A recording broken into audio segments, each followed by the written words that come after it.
Hoy hablará el dúo cubano Gente de Zona, y lo que van a confesar no lo va a creer nadie. Revelarán cómo, por culpa de Luis Fonsi, perdieron impulso, perdieron popularidad y vieron cómo se les cerraban puertas en el mundo de la música. Hablamos de fama que se esfuma, alianzas que se rompen, de un artista global que cambió el juego, y de voces que se sienten traicionadas. Pero eso no es todo. También vamos a tocar sus polémicas. ¿Por qué este grupo isleño decidió lanzarse en plena escena urbana con un ataque frontal a la dictadura cubana, desafiando al poder desde sus letras y sus vídeos? ¿Cómo afectó eso su mercado y su imagen en países donde el tema político parece prohibido? Mira, nosotros pasamos por cosas muy feas, muy duras. Hubo momentos en que literalmente no teníamos cómo cobrar ni un peso bailando. Imagínate, cantando por una croqueta y un vasito de ron. Yo llegué a trabajar por 10 pesos cubanos, brother. Y lo hacíamos por amor, no por dinero. Porque jamás en mi vida pensé que la música nos iba a llevar hasta donde llegamos. Bailando nos cambió la vida. Nos puso en el mapa del mundo, en la etapa más importante que ha tenido nuestra carrera, pero también fue el principio de algo que dolió. Porque cuando llegó Despacito, nos tumbaron. Nos quedamos como fuera del juego. Y no te voy a mentir, me insulté, me dolió. Habíamos abierto camino y de pronto todo se movió hacia otro lado. La gente ve el brillo, pero no ve el golpe. No ve las veces que uno se levanta sin saber si ese día va a comer. Ni cómo se siente salir de Cuba con una maleta y un sueño. Por eso, cuando nosotros decimos que no nos rendimos nunca, no es un discurso, es supervivencia. Y mira, además de todo eso, nos tocó vivir la otra parte, cuando decidimos hablar claro sobre lo que pasa en Cuba, sobre la dictadura, sobre lo que siente el pueblo, ahí sí que se encendió todo. Hubo censura, amenazas, gente que se alejó. Pero no podíamos quedarnos callados. Porque ser gente de zona no es solo cantar la gozadera, es tener dignidad. Yo aprendí que la fama se puede perder, el dinero se puede gastar, pero lo que uno invierte en su nombre, en su verdad, eso no se borra. A veces cuesta caro, pero al final prefiero quedarme con respeto que con miedo. Antes era antes, yo tengo 41 años ya, y cuando miro atrás pienso en todo lo que hemos pasado. Yo empecé en la música a los 7 años. Mi papá era productor musical de la Nueva Trova en Cuba, y me llevaba chiquitico a los conciertos, a los estudios, a ver cómo trabajaban los grandes. Desde ahí me obsesioné con la música, con la percusión. Era lo que respiraba. Un día, uno de los músicos de mi padre le dijo, tienes que llevar a este niño a una escuela de música. Pero mi papá le respondió, es imposible que entre, yo no soy famoso. Y ese pianista, que le estaré agradecido toda la vida, insistió y me llevó él mismo a hacer las pruebas. Me aceptaron, y sin saberlo, ese día empezó mi historia en la música. Terminé mi escuela normal, pero en las vacaciones me llamaron del barrio, oye, ya inscribieron a Randy en la escuela. ¿Cómo que inscribimos a Randy? Sí, quedó tercero en el escalafón. Y así, sin esperarlo, empecé mi camino en la Escuela de Música Alejandro García Caturla. La gente no siempre lo sabe, pero nosotros estudiamos música formalmente, pasamos por todo ese proceso. Después entré en la Escuela Nacional de Arte, pero ahí vino la otra parte. Me votaron, porque empecé a viajar. A los 15 años ya estaba tocando con una orquesta, Carlos Manuel y su clan. A los 16, me dijeron que si seguía viajando no podía quedarme en la escuela. Y claro, yo vivía solo con mi mamá, tenía que ayudar en casa, mantener a mi hermana y a su niña pequeña. Entonces tuve que decidir, seguir estudiando o salir a buscar una vida mejor. Les pedí que me atrasaran los exámenes un mes para poder presentarlos, pero no quisieron. Así que tomé la decisión de irme. Y no fue fácil, porque muchos decían, si te vas, ahí te quedas, ese país es el cementerio de los músicos. Pero yo sentía que tenía que arriesgarme, que no podía vivir con miedo. Era muy duro, porque al final uno se queda con las responsabilidades. Mi papá se había ido buscando una nueva vida, pero las cosas no salieron como él pensaba. Yo no lo entendía en ese momento, solo sentía que tenía que echar pa'lante por los míos. La historia mía es diferente, tú sabes. A mí siempre me gustó la música, pero en mi familia nadie era músico, nadie. Yo nací en un barrio del centro de La Habana que se llama Cayo Hueso, un lugar humilde, lleno de vida, pero también de muchas historias duras. Vivíamos todos juntos, toda mi familia en una sola casa. Mi abuela estuvo presa por estar en contra del gobierno, una de mis tías se fue del país en el 80, así que imagínate el ambiente. Era un barrio caliente, un caserío donde cada día se sentía la tensión. Mi mamá no quería que yo creciera ahí. Cuando cumplí 6 o 7 años, me sacó del barrio y nos mudamos a otra zona, del otro lado de La Habana del Este, que fue donde más tarde nacería el grupo. En ese lugar se hacían festivales de rap los fines de semana. Yo tenía 8, 9, 10 años, estudiaba en la escuela y había una asignatura que se llamaba Panorama de la Cultura. Ahí fue donde empecé a bailar, era lo mío. Me encantaba. Bailaba salsa, organizaba coreografías, animaba los 15 de las muchachas del barrio, me conocían como Alexander el que baila los 15. Pero cuando llegué a esa ciudad y vi los festivales de rap, algo cambió. No había dinero para ir a discotecas, mi mamá era maestra y apenas alcanzaba para lo básico. Así que esos festivales eran mi escape, lo más barato y lo más emocionante. Y un día, mirando el escenario, pensé, eso que están haciendo ellos, yo también puedo hacerlo. Claro, no tenía el aspecto de un rapero. No me gustaba vestirme ancho, no tenía esa pinta urbana. Por eso no me querían dejar entrar al movimiento. Era como si no encajara. Pero yo insistí. Empecé a hablar con los organizadores para que me dejaran al menos animar el festival, aunque fuera desde el micrófono. Y así fue. Me dieron la oportunidad de ser animador el primer año. Desde ahí la gente comenzó a conocerme, a gritar mi nombre. Ya me decían Alexander el que baila los 15, el que animaba los eventos, el que jugaba baloncesto, porque en la escuela también me decían Chicago, por cómo jugaba. Al segundo año me encuentro con un socio y me dice, mira, vamos a cantar tú y yo. Y ahí fue cuando empecé a meterme en el rollo del rap. Antes solo bailaba, animaba, pero ya me empezó a llamar la atención lo de cantar. La verdad es que lo mío fue insistencia pura. Yo siempre digo que uno tiene que buscar la manera de entrar donde quiere estar, aunque sea por la puerta más pequeña. Y así fue. Empecé a cantar con ese socio, formamos nuestro primer grupo de rap, y la gente me conocía tanto en el barrio que hasta los organizadores decían, déjenlo cantar, aunque haga un papelazo. La primera vez que me subí a un escenario, no duré ni un minuto. Me dijeron, bájate, lo tuyo es bailar o jugar baloncesto, pero no cantes. Y sí, pasé tremenda pena. Pero en vez de frustrarme, eso me dio más fuerza. Dije, ahora sí voy a cantar, aunque sea por gusto. Los no que te dicen en la vida son los que te empujan. Y yo me aferré. Seguí cantando en todos lados, sin cobrar un peso. Llegué a cantar por una croqueta y un vaso de ron, literal. Yo no podía ver un micrófono, porque apenas lo veía, ya estaba cantando. Tenía un socio y cantábamos con un solo micrófono, si se iba el audio, seguíamos igual. Era una locura, pero eso me enseñó a no tener miedo al ridículo. En ese tiempo, mi mamá insistía en que estudiara.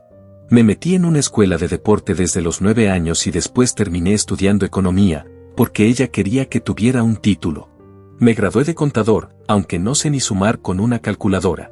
Me acuerdo que cuando fui a hacer las prácticas, mi mamá me puso en la fábrica de tabaco donde ella trabajaba. Yo no sabía nada de contabilidad, así que le cantaba 3 canciones al contador del turno, y el señor hacía mi trabajo por mí. Hasta que mi mamá se dio cuenta y me sacó de allí. Me dijo, bueno, sigue cantando, que para eso naciste. Y así fue. Seguí dándole hasta que empecé a hacerme nombre en el barrio. Después me fui a otra zona, donde estaba Randy, porque había más oportunidades. Ahí seguí cantando, luchando, y poco a poco empecé a sonar a nivel nacional. En el año 2000 formé el primer grupo de gente de zona, y desde ahí no paramos más. Pero claro, los inicios fueron duros. Nunca se me olvida mi primer programa de televisión, Super 12. Era el show más importante de Cuba en ese momento. Me dijeron, ven mañana que vas a salir en el programa. Yo estaba tan emocionado que le dije a todo el barrio, mañana salgo en la tele. Todo el mundo esperando frente al televisor, con orgullo, con alegría. Ese día fue duro, de verdad. Me dijeron que iba a salir en el programa más importante del país. Todo el barrio estaba esperándome frente al televisor. Yo llegué al estudio en guagua, sudado, con la misma ropa que tenía puesta, sin maquillaje, sin nada. Estaba feliz, nervioso, listo para salir al aire. Y de pronto, el director me dice, no puedes salir. Necesito una figura más conocida, más grande, para mantener el rating del programa. En ese momento sentí que se me cayó el mundo encima. Me quedé parado con mi socio, sin entender nada. Salimos del estudio llorando, sin ganas de regresar a casa.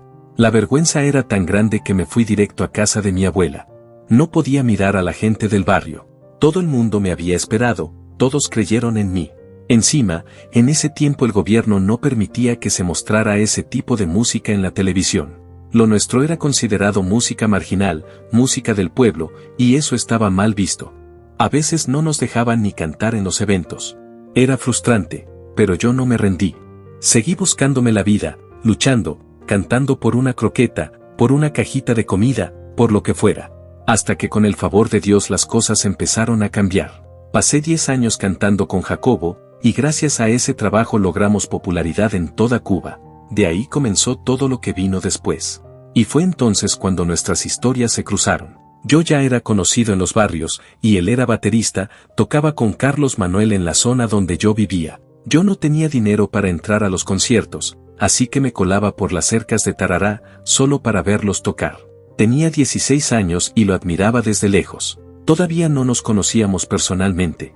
Pero el destino estaba escribiendo la historia. Cuando me mudé para su zona y gente de zona empezó a hacerse popular, nuestras trayectorias comenzaron a cruzarse cada vez más. Él estaba tocando con la charanga habanera, la orquesta número 1 del país en ese momento. Y un día, su manager, que curiosamente había sido también manager mío, lo llama y le dice, «Oye, tienes que venir a ver a este dúo que está rompiendo, te va a gustar lo que están haciendo». Fue en el Amelia, un lugar pequeño, lleno de gente con hambre de música nueva. Éramos 3 gatos en el público, pero la energía era brutal. Y ahí fue donde todo comenzó a encajar. El Amelia no era ni un teatro ni un gran centro de espectáculos, era una cafetería con una tarimita al fondo, un sitio pequeño donde se respiraba música y hambre de arte. Ahí yo también cantaba. Esa noche fue mágica, todavía tengo la canción en la cabeza, soñé, nunca se me olvidó. Cuando salí de ahí, me le acerqué y le dije, «Brother, esto que tú estás haciendo no es reggaetón, esto es algo diferente. Esto va a llegar lejos». Porque lo sentí. Tenía una energía distinta, una visión que se notaba. Tiempo después nos volvimos a encontrar. Yo tenía un carrito, un Fiat, de esos que eran un desastre, pero para mí era un lujo. Y él me dice, «Acere, yo quisiera tener un carro como ese». Y yo le respondí, «Tú vas a tener uno mejor, compadre, porque tú estás en el camino correcto». Y mira, al mes se compró una Sorrento, tremendo carro. Ahí empezó nuestra amistad. Siempre hubo buena vibra entre nosotros, una competencia sana. Mi grupo era de timba, el suyo de reggaetón, y aún así nos respetábamos muchísimo. En Cuba éramos los 2 proyectos más populares del momento. Pero claro, no todo el mundo lo veía con buenos ojos. El gobierno y muchos músicos de salsa no aceptaban que el reggaetón se volviera más popular que la timba. Había resistencia, había envidia, había crítica. Yo lo viví desde adentro, porque venía del mundo de las orquestas, de los músicos formales, y de pronto ser parte de un movimiento urbano era como un pecado. Lo que pocos saben es que yo había tocado todas las puertas posibles. Escenarios pequeños, bares, festivales, hasta los lugares más humildes. No había sitio donde no me subiera a cantar. Y siempre con la fe de que algo grande iba a pasar. Después de 10 años con Jacobo, vino la ruptura.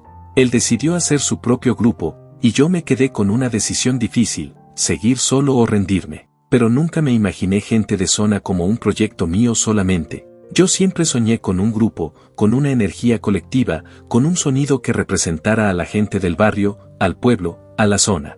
Y así nació Gente de Zona, no como un capricho, sino como una necesidad. Una forma de decirle al mundo, aquí estamos. Somos de Cuba, somos del pueblo, y no nos vamos a callar. Yo siempre lo visualicé como un dúo. Tenía esa idea en la cabeza, pero no encontraba con quién hacerlo. Estaba volviéndome loco, buscando la pieza que faltaba. Hasta que un día conversando con Guille, que hoy es mi manager y familia de Randy, me sale del alma decirle, ¿y Randy? No sabíamos ni por qué. Randy no tenía nada que ver con el género, no era del movimiento urbano, pero algo me decía que él era. Y mira tú, Randy venía de otro mundo. Él siempre había sido músico de orquesta, baterista de toda la vida. Imagínate, salía con la batería en las manos, cargándola en las guaguas, pidiendo permiso entre la gente, y trabajaba por 10 pesos cubanos. Lo hacía por pasión, no por dinero. Pero ya en su último año con la charanga habanera, sentía que había cumplido un ciclo. Y eso se siente. Cuando ya no perteneces a un lugar, la vida misma te empuja a salir.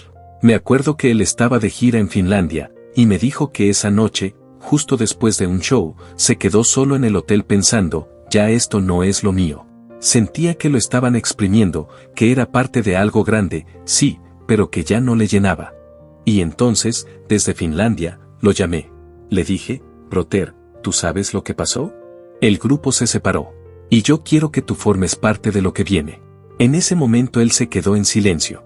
Porque dejar una orquesta histórica, estable, conocida, por un proyecto que el gobierno no apoyaba, era una locura. Pero también era la oportunidad de empezar algo libre, algo propio. Él me dijo una frase que nunca se me olvidó, si me va mal, que sea en lo mío.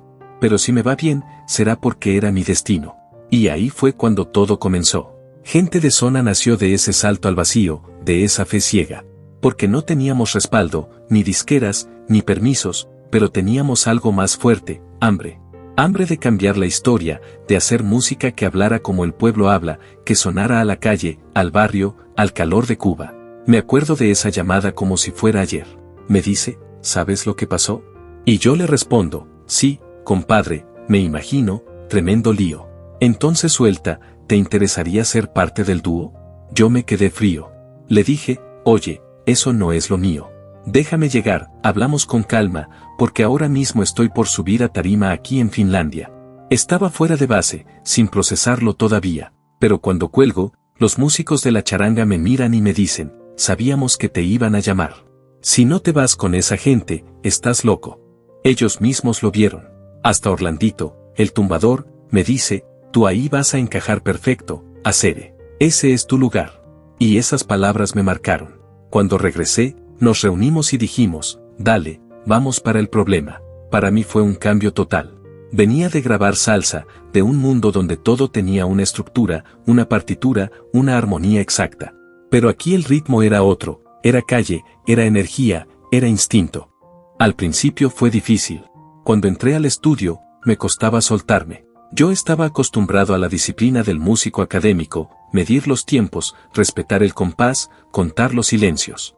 Pero aquí era todo lo contrario. Me acuerdo que él me decía, Brother, relájate. No pienses tanto, no cuentes compases.